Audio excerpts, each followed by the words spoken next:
Hello dear students, कैसे हैं आप। स्वागत है आपका इस वीडियो में जिसमें हम पढ़ेंगे आज गेहूं के बारे में। गेहूं से रिलेटेड बेहद इंपॉर्टेंट 50 क्वेश्चंस जो कि बहुत ही इफेक्टिव होने वाले हैं एडीओ एग्जाम्स के लिए और एजीटी एग्जाम के लिए।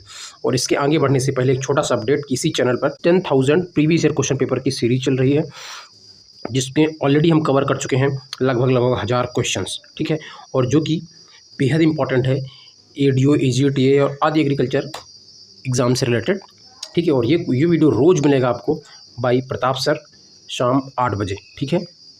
देखते हैं पहला क्वेश्चन, ये फैमिली क्या होती है गेहूं के बटन। ये बहुत ही सिंपल क्वेश्चन है, दैट इज ट्रिटिकम एस्टिवम, ठीक है। और ग्रेमिनी, इसी ग्रेमिनी को कई बार पोएसी बोलते थे, तो आप ये याद रखें कि ग्रेमिनी को ही पोएसी बोलते हैं, ठीक है।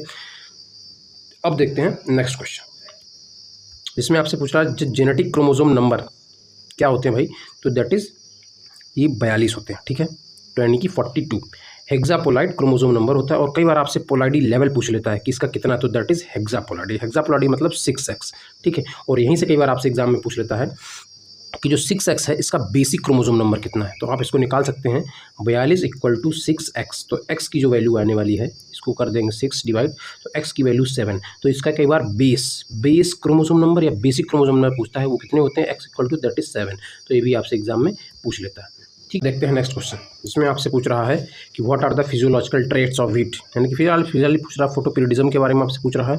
तो कई बार एग्जाम में आपसे सीधे सीधे पूछ लेता है कि भाई ये लॉन्ग डे प्लांट है या शॉर्ट डे, तो आप इसको याद कर लें लॉन्ग डे प्लांट है, यानी कि या फिर यूँ कह लें कि जितने भी रबी सीजन क्रॉप्स हैं वो सब क्या होती हैं, लॉन्ग डे प्लांट होती हैं। और जितनी भी खरीफ सीजन है जनरली वो सब कैसी होती हैं, शॉर्ट डे प्लांट होती हैं, ठीक है। और जो हर एक सीजन में ग्रो करती है उनको बोलते हैं डे न्यूट्रल। इसका मतलब ये है कि यानी कि जिसके ऊपर जो सन है सूरज का इफेक्ट कम पड़ता है। सिंपल भाषा कहने कि फोटोपीरियडिज्म में कितने देर सन निकल रहा है, कितने देर सूरज निकल रहा है, उसका असर उनके फ्लावरिंग पे या उनके ग्रोथ पर कम पड़ता है, उनको बोलते हैं डे न्यूट्रल क्रॉप। जैसे कि आपकी बहुत बार एग्जाम में पूछे गुआवा हो गया, ठीक है, जैसे कि आपका साइट्रस हो गया, ठीक है, जैसे कि आपका पोमग्रेनेट हो गया, तो ये सब क्या है, डे न्यूट्रल हो गए।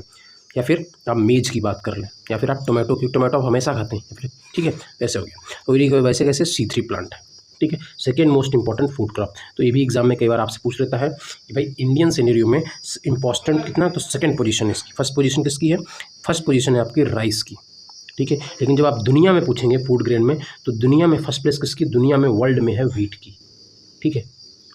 अब देखते हैं नेक्स्ट क्वेश्चन, जिसमें आपसे पूछ रहा है कि what type of the physiological germination type. तो जर्मिनेशन से कई बार आपसे एग्जाम में पूछ लेता है। तो जर्मिनेशन की अगर आप बात करें तो दो तरीके के जर्मिनेशन होते हैं, एक हाइपोजियल होता है, एक इपीजियल। अगर गेहूं की बात करें तो गेहूं में पाया जाता है आपका हाइपोजियल जर्मिनेशन। हाइपोजियल जर्मिनेशन मतलब की है कि जर्मिनेशन जिसमें आपका एक कॉटिलीडन होता है, वो कॉटिलीडन जब आप सॉइल सर्फेस के नीचे रह जाता है, ठीक है, और प्लांट की शूट निकल आता है, तो दैट इज कॉल्ड हाइपोजियल। और वहीं अगर आपका क्या हो जाए इपीजियल, यानी कि जो आपका कॉटिलीडन है वो सॉइल सर्फेस के ऊपर आ जाए जर्मिनेशन के दौरान, तो that is called epigeal germination, ठीक है, that is found in cotton, ठीक है। देखते हैं नेक्स्ट क्वेश्चन, इसमें आपसे पूछ रहा है भाई, ये काफ़ी इंपॉर्टेंट क्वेश्चंस हैं जो कि किसी ना किसी एग्जाम में आपसे जरूर पूछे जाएंगे, ठीक है। तो आप जरा ध्यान से पढ़ें और समझें भी कि what is the flower and reproductive portion of wheat के नोन एज, तो दैट इज कॉल्ड, ये भी पूछ लेता है भाई क्या, that is head on, spike या फिर ईयर, ये कहते हैं, ठीक है।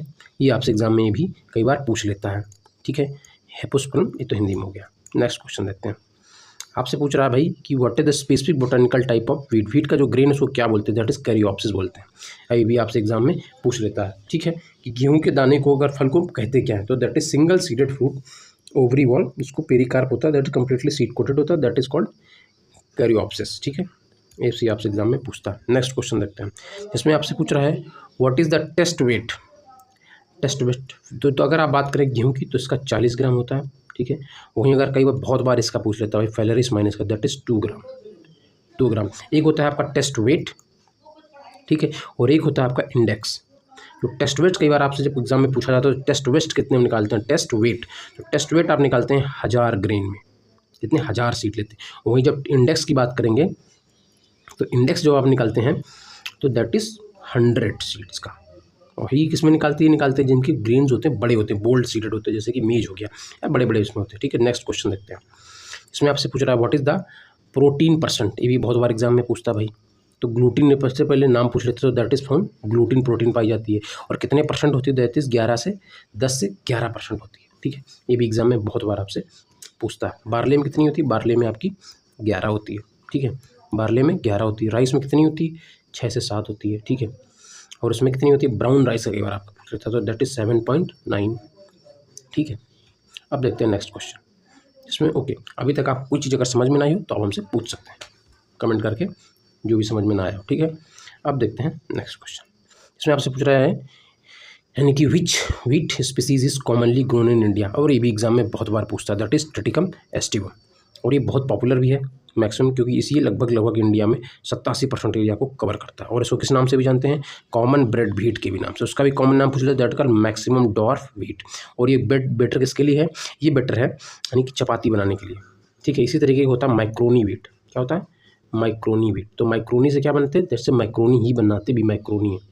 ठीक है, और इसी तरीके से माइक्रोनी इसको बोलते क्या, दैट इज कॉल्ड ड्यूरम, इसको ड्यूरम भी बोलते हैं। ठीक है, एक होता है डाइकोकम, एक होता है डाइकोकम, तो डाइकोकम को क्या बोलते हैं, जो ट्रिटिकम डाइकोकम है दैट इज कॉल्ड इमर व्हीट। ये भी बहुत बार आपसे एग्जाम में पूछ लेता है, और इसका एग्जाम में यूज़ क्या करते हैं, डाइकोकम यानी जो इमर व्हीट है इससे बनता है आपका उपमा, तो ये भी आपसे एग्जाम में पूछ लेता है। ठीक है, अब देखते हैं नेक्स्ट क्वेश्चन, इसमें आपसे पूछ रहा है यानी कि which of the species specially use for the South India upma बनाने के लिए। देखिए यहाँ पे भी वही चीज़ आपसे पूछ लिया, दैट इज इमर व्हीट। ठीक है, इमर व्हीट को दूसरा नाम ये कॉमन नेम है, इसको बोलते क्या वैसे, दैट ट्रिटिकम डाइकोकम, यहाँ पे आपसे वही चीज़ पूछ ली गई। ठीक है, प्रीमियम आपसे ये एग्जाम में पूछ लेता है। उपमा आप देख लीजिए, उपमा की फोटो रही, इट्स वेरी टेस्टी।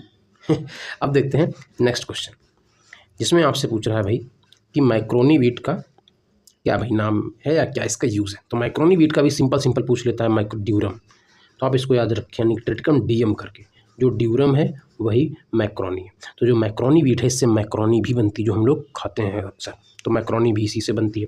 और इसकी बहुत बढ़िया चीज़ ये है कि साउथ इंडिया या सेंट्रल इंडिया में ग्रो किया जाता है, ये भी आपसे एग्जाम में पूछ लेता है, क्योंकि इसकी जो वाटर रिक्वायरमेंट है as compare to Triticum aestivum उससे कम होती है, तो इसलिए ये भी ड्रॉट एरिया में काफ़ी इंपॉर्टेंट है, और इसीलिए अभी इसकी डिमांड है वो बढ़ने वाला है। ठीक है, अब देखते हैं नेक्स्ट क्वेश्चन, इसमें आपसे पूछ रहा है what are the seasonal weather demand, कि क्या है भाई क्लाइमेटिक कैसा होना चाहिए, तो इसके लिए चाहिए होता है आपका कूल एंड मॉइस्ट। ठीक है, वहीं आपसे पूछता है हॉट एंड मॉइस्ट नहीं होता, हॉट एंड,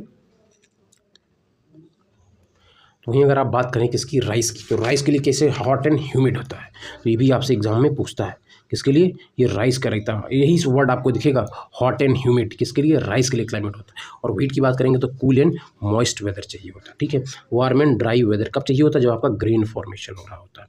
ठीक है, अब देखते हैं नेक्स्ट क्वेश्चन, जिसमें आपसे पूछ रहा है कि भाई कि what are the minimum and optimum and maximum temperature for wheat. तो अगर आप जर्मिनेशन के लिए बात करेंगे तो बेस्ट टेम्परेचर होता है 21 से 21 है, यानी कि ये बहुत बार एग्जाम में पूछता है, दैट इज 20 से 22 डिग्री सेल्सियस है, that is best for germination. ठीक है, मिनिमम यानी कितने पर भी ग्रो होगा, बेटर नहीं बट कैन ग्रो, और यहाँ तक बेटर ग्रो कर सकता है। ठीक है, तो ये एक रेंज दे दी गई, तो ऑप्टिमम की बात आएगी तो यहाँ पर आप 21 चूज़ करेंगे। ठीक है, नेक्स्ट देखते हैं, इसमें आपसे पूछ रहा है what soil texture optimum pH in ideal wheat cultivation के लिए। तो अगर आप बात करें सॉइल टेक्सचर की बात करें तो कह रहा भाई clay loam and loamy soil excellent and moderate water retention holding होनी चाहिए। पीएच कितना होता है, 6 से 7, एक जनरल रेंज है जिसको आप याद कर लें, हर किसी में, या बेसिक रेंज कह लें आप, हर किसी में आप इतनी ही रहती है। जितने भी प्लांट क्रॉप्स हैं वो लगभग यानी स्लाइटली हल्का सा एसिडिक होना चाहिए और हल्का सा बेसिक होना चाहिए, तो वो यही रेंज है जहाँ पे वो लोग बेटर ग्रो करते हैं। अब देखते हैं नेक्स्ट क्वेश्चन, और अभी तक आपको कोई चीज़ समझ में ना आई हो, किसी तरीके का कन्फ्यूजन हो, तो आप हमसे आस्क कर पूछ सकते हैं। ठीक है, थ्रू अ कमेंट, हम आपको रिप्लाई करेंगे। देखते हैं नेक्स्ट क्वेश्चन, इसमें आपसे पूछ रहा है what is the recommended seed rate of wheat in dibbling method. तो डिबलिंग मेथड ही काफ़ी इंपॉर्टेंट है। ठीक है, तो इसमें कितना होता है, आप सब कहाँ इसमें गलती कर सकते हैं, तो दैट इज़ 25 से 30 किलोग्राम प्रति हेक्टेयर। डिबलिंग मेथड होता है, एक्चुअली में एक डिबलर होता है, एक इस तरीके का होता है, और इसमें यहाँ पे ऐसे लगे होते हैं, आप सेट कर सकते हैं डिस्टेंस, और ऐसे करके आप इसको जब ज़मीन में मारते हैं तो एक इस पर्टिकुलर स्पेसिंग के साथ वो छेद कर देता है मिट्टी में, और उसी में आप ऐसे हाथ से सीड डालते जाएं, इसी वजह से इतना कम सीड रेट लगता है। और वैसे जनरली जो सीड रेट रखता है दैट इज़ अराउंड 100 kg, और ये आप लेट्स करेंगे तो 100 to 125 kg। ठीक है, आपको दे रखा है। ठीक है, अब देखते हैं नेक्स्ट क्वेश्चन, इसमें आपसे पूछ रहा है कि under what agriculture condition should be increase seed rate 25%। ऐसा भी आपको एग्जाम में क्वेश्चन बहुत बार पूछता है, तो आप कब करेंगे, 2 कंडीशन में आप 25% सीड आप बढ़ा देंगे। कौन कौन सी कंडीशन होती है, जहाँ पे आप लेट सोइंग कर रहे होंगे, जब लेट सोइंग करेंगे तो जर्मिनेशन परसेंट घट जाएगा, तो इस वजह से आप क्या करेंगे, 25% सीड बढ़ा देंगे। ठीक है, when the soil moisture level is less. ठीक है, एक दूसरा कंडीशन ये हो गया। अब देखते हैं नेक्स्ट क्वेश्चन, जिसमें आपसे पूछ रहा है भाई कि what is the sowing depth क्या होती है गेहूँ की, तो that is 5 centimetre is ideal.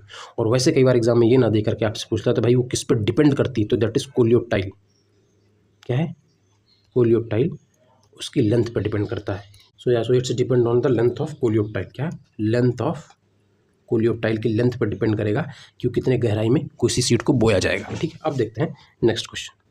इसमें आपसे पूछ रहा है एग्रोनॉमी, क्या वही पूछ रहा है कि इरिगेशन वीट है, उसका रिकमेंडेड क्या है स्पेसिंग। स्पेसिंग आपके लिए जो स्टैंडर्ड रिकमेंडेड है दैट इज़ 22.5 से इंटू 10 सेंटीमीटर, ये स्टैंडर्ड है।